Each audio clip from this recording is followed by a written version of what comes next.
కుటుంబాల్లో ఎక్కువగా ఇలాంటి మురికిని మరి క్లీన్ చేయాలంటే అమ్మే కావాలి. లేదంటే ఇంట్లో ఉన్న అక్క చెల్లెలు కావాలి. లేదంటే భార్య చేయాలి. లేదంటే కూతురు చేయాలి. కానీ ఇలాంటి వాటిని క్లీన్ చేయడానికి గానీ ఇంట్లో ఎవరు కూడా ముఖ్యంగా పురుష సమాజం అనేది ముందుకు రాదన్నమాట. ఎందుకంటే వాళ్ళు చాలా గ్రేటు కాబట్టి ఇలాంటివి చేస్తే వాళ్ళకి నామోషి అని వాళ్ళు కాదండి, సమాజమే నేర్పిస్తుందన్నమాట. మీరు మగవాళ్ళు, మీరు ఇది చేయకూడదు, మీరు కాలు మీద కాలు వేసుకొనే ఉండాలి కాబట్టి అని నేర్పిస్తూ ఉంటుంది. సో కాబట్టి పాపం వాళ్ళకి మాత్రం ఏం తెలుసు. ఎందుకంటే నిన్న ఒక వ్యక్తి చెప్తా ఉన్నాడు, నీ భార్యని ఎందుకు కొట్టేవయ్యా నువ్వంటే, మా తాత మా నాయనమ్మని అలాగే కొట్టేవాడు, మా నాన్న మా అమ్మని అలాగే కొట్టేవాడు, నేను కూడా అలాగే మా వంశపారపర్యంగా వస్తుంది అని చెప్తూ ఉన్నాడు అన్నమాట. అంటే ఇక్కడ వచ్చేసి ఈ ఏ మురుకున్నా కూడా ఓపికతోటి క్లీన్ చేసేది ఇంట్లో అమ్మ అయితే, మన హృదయాల్లో ఉన్న ఆ పాపాన్ని, వ్యతిరేకతను, మరి దుష్టత్వమును, అనేకమైన మరి వ్యసనాలను తీసివేయగలిగేది దేవుడు ఒక్కడే.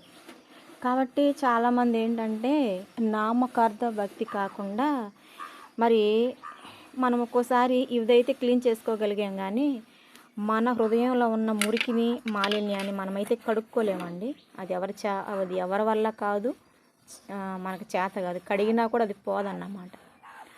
అంటే అది ఎలా పోతుంది అంటే, దేవుని సన్నిధిలో కూర్చొని మనం అడగాలి, ప్రభువా నాలో ఈ దోషం ఉంది, నన్ను కడుగు, నన్ను శుభ్రపరచు, నా హృదయము గలిబిలిగా ఉంది, గందరగోళంగా ఉంది, మరి నా జీవితానికి మరి ఇబ్బందికరంగా ఉంది, మరి నన్ను మనశ్శాంతిగా హృదయమార మరి మంచిగా ఉంచు ప్రభువా అని మనం అడగాలన్నమాట. అయితే ఖచ్చితంగా ఆయన మనల్ని బాగు చేస్తాడు. అయితే ఇక్కడ మనం అడిగేది ఏంటి, సృష్టికర్తని అని అడగొచ్చు, కానీ యేసు ప్రభు ఏంటంటే ఒక రెస్పెక్టబుల్ గాడ్ అన్నమాట. ఆయన ఏది కూడా మనల్ని ఇబ్బంది పెట్టి, బలవంత పెట్టి మరి వచ్చి మన విషయాల్లో కలగ చేసుకోడు. ఎందుకంటే మనం ఎలాంటి వాళ్ళమంటే దేవుడికి ముందే తెలుసు, తయారు చేసుకున్నాడు కదా అది ఎంత పవర్ఫుల్ అనేది.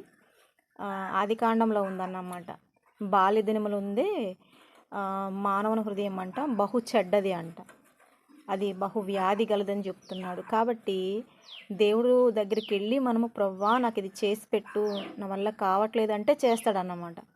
అలాగే మన హృదయంలో కూడా మరి దేవుడు పర్మిషన్ లేకుండా రాడు.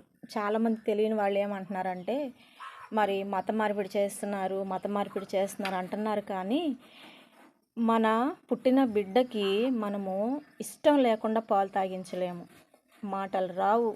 మరి ఏమీ తెలియని పసిబిడ్డకి మనము పాలు తాగించలేనప్పుడు మరి అన్నీ తెలిసిన అనేక రకాల మనస్తత్వం కలిగి ఉన్న, అంత తెలివితేటలు కలిగి ఉన్న మనిషిని ఎవరైనా మారుస్తారండి?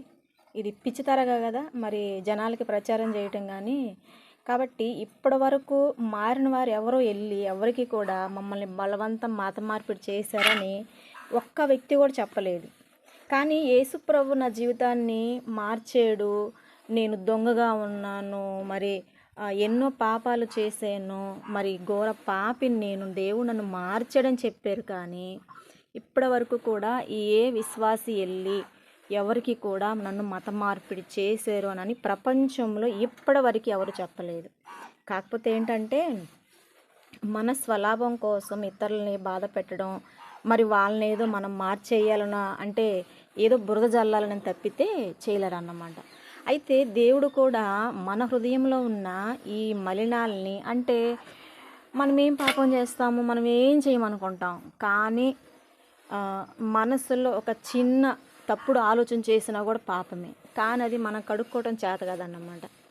కానీ దేవుడి దగ్గరికి వచ్చి దేవుని మొరపెట్టినప్పుడు, ప్రభువా నన్ను సరిచేయనని అన్నప్పుడు ఖచ్చితంగా ఆయన అయితే అప్పుడు యాక్షన్ తీసుకుంటాడు. కాబట్టి యేసు ప్రభు అంటే మన హృదయం దగ్గరికి వచ్చి మన హృదయ తలంపుల్లోకి నేను మీ లోపలికి మీ హృదయంలోకి రావచ్చా అని పర్మిషన్ అడుగుతున్నాడు. అలాంటి గొప్ప దేవుడు అన్నమాట. ఏ దేవుడు కూడా అలా అడగరు మనల్ని. కాబట్టి మరి నిజమైన దేవుణ్ణి తెలుసుకున్న వాళ్ళు ఏంటంటే ఆయనలోకి చనిపోవడానికైనా, పేదరికంలో ఉండటానికైనా, మరి ఎంత హీనమైన బతకడానికైనా ఇష్టపడతారు. కానీ మరి యేసు ప్రభుని తృణీకరించడానికి మాత్రం ఇష్టపడరు అన్నమాట. అది ఇంకా ఏంటంటే అది వ్యక్తిగతంగా దేవునితో వ్యక్తిగతంగా ప్రార్థనలో మనం కానీ ఉన్నప్పుడు మనం ఖచ్చితంగా దేవుడు మనం చేసేది కూడా ప్రతిదీ కూడా అయితే మనల్ని కూడా దేవుడు పరీక్షిస్తాడు. మనము అంటే అవసరాల కోసము దేవుణ్ణి అడుగుతున్నామా, లేకపోతే మనము నిజంగానే మార్పు వచ్చి అడుగుతున్నామా అనేది కూడా ఆయన చూస్తాడు. కానీ మనకి ఈ లోకంలో ఎక్కువగా క్రైస్తవులకి ఎక్కువ శ్రమలే ఉంటాయండి.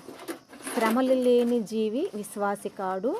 మరి కాబట్టి మరి ఖచ్చితంగా శ్రమలు ప్రతి చోట మనకు అవమానమే, ప్రతి చోట నిందే, ప్రతి చోట అది ఇంట కావచ్చు, బయట కావచ్చు, ఏదైనా కావచ్చు. సిగరెట్ తాగేవాడిని అరే తాగొద్దురా అంటే వాడికి కోపం, మందు తాగేవాడిని తాగొద్దురా అంటే వాడికి కోపం, పాపం చేసేవాళ్ళని వరి ఇది తప్పురా, నీ కుటుంబాన్ని ఇబ్బంది పడుతున్నావురా అంటే వాడికి కోపం. కాబట్టి ఇలాంటివి అలాంటివే దేవుడు చేయొద్దు అన్నాడు. నీ తల్లిదండ్రుల్ని బాగా చూడరా వృద్ధాప్యం ముందు, మరి నిన్ను కని పెంచారు కదా, వారిని వృద్ధాశ్రమంలో వేయొద్దు. మరి వాళ్ళని అంటే వృద్ధాశ్రమం అంటే ఇప్పుడు మనకున్న జనరేషన్ ఇప్పుడు చేస్తున్నది అదే. కాబట్టి రోడ్డు మీద వదిలేయొద్దు. వాళ్ళు చివరి దినాల్లో వాళ్ళని చక్కగా మరి వారికి ఆహారం పెట్టు, వారిని మంచిగా చూసుకో అని చెప్తున్నాడు. అంతేగాని చనిపోయిన తర్వాత మీరు అందరికి భోజనాలు పెట్టండి అని చెప్పట్లేదు అన్నమాట. అంటే ఇలాగ ఉన్న మురికి కూడా మన హృదయంలో ఎలాంటి మురికి పెరగపోద్దంటే మరి దేవుడు అందుకే అంటున్నాడు, నేను సుత్తి వంటి వాడను, నేను అగ్ని వంటి వాడను, మరి నేను నీటి వంటి వాడను, నేను ఆహారం వంటి వాడను, నేను సబ్బు వంటి వాడను అని చెప్తున్నాడు. అంటే ఏంటంటే మనకున్న మురికి పోవాలంటే సబ్బుని సర్పుని వాడాల్సిందే కదండి. అలాగనే మనకున్న హృదయాల్లో మాలిన్యం అనేది ఎలా పోతుందంటే దేవుని దగ్గరకు వచ్చి మన తప్పుల్ని ఎవరో వచ్చి నువ్వు తప్పు చేసేవని అడగటం కంటే ప్రభువా నేను స్థితిలో పడిపోయి నన్ను క్షమించు, నన్ను తిరిగి మరలా దాని నుంచి విడిపించు అని చెప్పని దేవుడు అడిగినప్పుడు, దేవుని మనం అడిగినప్పుడు ఖచ్చితంగా ఆయన మేలు చేస్తాడన్నమాట. కాబట్టి ఈ మర్మాలు తెలియక చాలామంది ఏం చేస్తారంటే, పురుషులైతేనేమో మేము ఇళ్ళల్లో పని చేయాలా, మేము గొప్ప, మేము పని ఉంటే పోతాము, పని లేకపోతే తిరుగుతాము, లేదంటే మేము బార్ షాపుల్లోనే కూర్చుంటాము, అది మా జన్మ హక్కు, లేదంటే మేము సిగరెట్లు తాగుతాము అందుకే పుట్టాము, మేము సిగరెట్లు తాగడానికి పుట్టాము అని చెప్పానంటే, నువ్వు బతికినంత కాలము సిగరెట్లు తాగి మందు తాగిపోతే సంపాదించినంత నువ్వు మందు షాప్ వాళ్ళకి సిగరెట్ షాప్ వాళ్ళకి ఇస్తావు. ఆ తర్వాత రోగం వస్తుంది. ఆ కష్టం ఇంట్లో వాళ్ళు చేసిన కష్టం అంతా తీసుకెళ్ళి మళ్ళీ హాస్పిటల్కి పెట్టాలి, మెడిసిన్స్కి పెట్టాలి. నీ వల్ల ఉపయోగం ఏంటి? కాబట్టి మనిషి జన్మ ఎత్తిన తర్వాత ఏంటంటే ఎవరైనా కూడా మరి ప్రతి ఒక్కరూ కూడా ఏంటంటే ముఖ్యంగా ముందు ఇంట్లో పురుషుడు కరెక్ట్గా ఉంటే కుటుంబం అంతా బాగుంటుంది అన్నమాట పరిస్థితులు. అయితే స్త్రీకి ఓపిక ఎక్కువ, చేస్తుంది తనకి ఓపిక ఉన్నంతకాలం చేస్తుంది. స్త్రీకి కన్నా ఇరిటేషన్ వచ్చిందంటే మాత్రము కుటుంబం అంతా తల్లకిందులైనట్టేనండి. కాబట్టి ఏ కుటుంబాల్లో కూడా స్త్రీకి సహనం పోయేంత వరకు కూడా ఎవరు బిహేవ్ చేయొద్దు. సో కాబట్టి ఒక వయసు వచ్చినాక కొంత సహాయం చేయండి. భర్త కావచ్చు, పిల్లలు కావచ్చు, ఒకవేళ ఆడపిల్లలు లేకపోతే కొడుకులు కావచ్చు, కొడుకులే కూతుళ్ళు అయిపోండి. అంతేగాని మేము కొడుకులు మేము పైనుంచి ఊడిపడ్డామంటే కాదు కదా. కాబట్టి మరి ఒక స్త్రీ తను భీష్మించుకొని కూర్చుంటే నాకు ఇంకా ఓపిక లేదు, నేను చెయ్యలేను అని భీష్మించుకొని కూర్చుంటే ఆ కుటుంబం ఎట్లా ఉంటుందో మరి చూడండి, మనకి చాలా కనిపిస్తాయి అన్నమాట. చాలా కుటుంబాల్లో స్థితిగతులు ఎలా ఉంటాయో, ఆడమనుషులు లేని కుటుంబాల్లో ఆ స్థితిగతులు ఎలా ఉంటాయో చాలామందికి తెలుసు. అయినా కూడా మారరు అన్నమాట. మారితేనే కదా మన కుటుంబం కదా.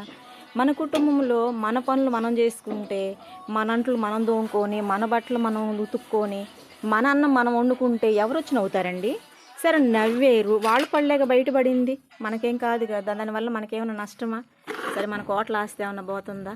లేదు. కాబట్టి మనం ఏంటంటే మన పనిని మనం చేసుకోవటంలో తప్పేమీ లేదు. కాబట్టి మరి ఒక్కరే చెయ్యాలి, వాళ్ళే చెయ్యాలని భీష్మించుకొని కూర్చుంటే కుటుంబాలు కొనసాగవు. కుటుంబమే మనకు మనిషికి బలం అన్నమాట. మనం ఎక్కడికి వెళ్ళినా, మనం ఒక్కడికున్నా కూడా మన కుటుంబాల్లో మనం బలము ఏంటంటే అందరూ కలిసి పని చేస్తేనే అది కుటుంబం అయింది. ఒక్కరు చేస్తే కుటుంబం కాదు, ఏ ఒక్కరు చేసినా అది కుటుంబం కాదు. కాబట్టి ఇకనైనా మార్పు అనేది తీసుకొచ్చుకోండి. చదువుకున్నంత మాత్రాన అన్నీ తెలియవు. సంస్కారం అనేది ఉండాలి. అది స్త్రీ పురుషులకి ఇద్దరికీ ఉండాలన్నమాట. కేవలం స్త్రీకి చెప్పి చెప్పి చెప్పి నువ్వు అట్లా ఉండకూడదు, నువ్వు ఇట్లా ఉండకూడదు, అట్లా నవ్వకూడదు, ఇట్లా నవ్వకూడదు, అక్కడికి వెళ్ళకూడదు, ఇక్కడికి వెళ్ళకూడదు, నువ్వు వంట పనే చేయాలి, ఇంటి పనే చేయాలి అని చెప్పి చెప్పి చెప్పి ఇప్పుడు దాకా సాగుకొట్టి పెట్టారు. ఇక నుంచైనా మగపిల్లలకు పని నేర్పండి. ఇంట్లో మగపిల్లలు కూడా పని చేయాలి. ఎందుకంటే వాళ్ళేం పైనుంచి ఊడిపడలేదు. కాబట్టి ఇక నుంచైనా మా వాళ్ళు చదువుకుంటున్నారు. ఏం చదువుకుంటే అన్నం తినరా? తెలియాలి కదా. కూరగాయలు కోస్తే కూరగాయలు కోయాలి, కూర ఎంతసేపు వండాలి, మన ప్లేట్లకు ఎంత సమయంకి వస్తుందని తెలియాలి కదా వాళ్ళకు కూడా. ఇంట్లో బట్టలు మడతేపించండి, బెడ్షీట్లు మడతేపించండి, ఇల్లు ఊడిపించండి, తప్పేమీ లేదు. ఎందుకంటే ఇంట్లో వాళ్ళు ఆడవాళ్ళకు కూడా ప్రాణమే. మగవాళ్ళది ఒకటే ప్రాణం కాదు, ఆడవాళ్ళది కూడా ప్రాణమే. కాబట్టి మరి గతంలో పురుషాధిక ప్రపంచం కాబట్టి మనది పితృస్వామ్య పరిపాలన కాబట్టి ఇప్పటివరకు ఏంటంటే తీసుకొచ్చారు. ఇప్పటికీ కొనసాగుతూనే ఉంది. వేళకు పాతకపోయింది అన్నమాట. కాబట్టి ఇక నుంచైనా మగవాళ్ళకి మరి చిన్నప్పటి నుంచి కూడా అవేర్నెస్ ప్రోగ్రామ్స్ అని పెట్టండి. అది ఉద్యోగస్తుల లేకపోతే ఏ డిపార్ట్మెంట్లో పనిచేస్తున్న వాళ్ళని కాకుండా నెలకు ఒక్కసారి అయిన పురుషులకు కూడా మీటింగ్స్ అనేది ఏర్పాటు చేసి మరి జన్మ హక్కుగా మేమే ఆడుకుంటాము, మేమే క్రికెట్లు ఆడతాము, మేమే సెల్ ఫోన్లో వీడియో గేమ్లు ఆడతాము, లేకపోతే మేమే రెమ్మీ గేమ్లు ఆడతాము, మరి ఈ డబ్బునంతా కాజేస్తాము అని చెప్పి నన్ను అనుకోకుండా. కాబట్టి ఇక నుంచి అయినా తండ్రులు అనే వాళ్ళు మేల్కొని వాళ్ళ కుమారులకి మరి చెప్పుకోగలిగితే, ఎప్పుడు కుమార్తెలకి చెప్పి చెప్పి చెప్పి ఇసుకుపోయి ఉన్నాము, ప్రపంచం ఇసుకుపోయింది. కాబట్టి ఇక నుంచి అయినా పురుషులకి ఎలా ఉండాలి, మరి కుటుంబంలో ఎలా ఉండాలి, స్త్రీలను ఎలా గౌరవించాలి, ఎదుటివారిని ఎలా గౌరవించాలి అని చెప్పనని మరి మనం మగపిల్లలకి ఖచ్చితంగా చెప్పకపోతేనే ఇప్పటి వరకు ఈ సమాజం ఎలా తగలబడింది. ఇక నుంచి అయినా చెప్పుకుంటాం వస్తేనే మంచిదండి. అది ధనం ఉన్న వాళ్ళ, ధనం లేని వాళ్ళ, దరిద్రులా కాదు, మనుషులుగా పుట్టాం కాబట్టి ఈరోజు డబ్బులు ఉంటుంది, రేపు పోతుంది. కాబట్టి మంచితనము, మానవత్వము అనేది మనము అందరికీ నేర్పించాలి. కాబట్టి నేర్పిస్తే మంచిదనేది ఒక ఆలోచన. ఓకే అండి, థ్యాంక్ యూ.